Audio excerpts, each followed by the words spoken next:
জনকল্যাণে এগিয়ে আসলেন ভগবানগোলা 2 নম্বর ব্লকের সিইও দপ্তরের আধিকারিক তথা এলাকার বিশিষ্ট সমাজসেবী জনাব মোহাম্মদ তাজুল ইসলাম।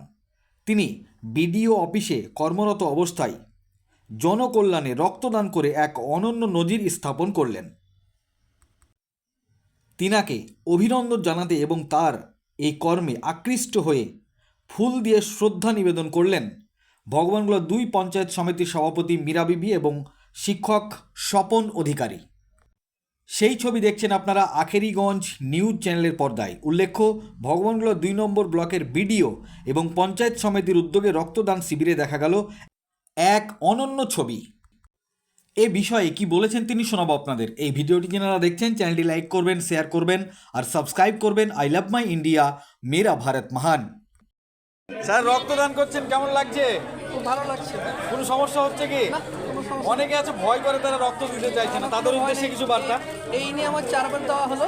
হ্যাঁ, তাতে আমি যেটুকু বুঝছি যে কোনো সমস্যা নাই। এতে অনেক লোকের উপকার হবে। রক্তদানটা মহৎ একটা দান, যেখানে অনেক মানুষের অনেক রোগী আছে যারা রক্তের প্রয়োজন, রক্তের সমস্যা থাকে। রক্ত দিলে কিছু হয়, রক্ত আবার নতুনভাবে জন্মগ্রহণ করে। সুতরাং রক্ত দেওয়াটা প্রত্যেকটা মানুষেরই উচিত।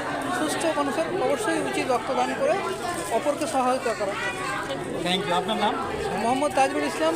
আমি এই ব্লকের সমিতি education officer, Mohammad. Thank you.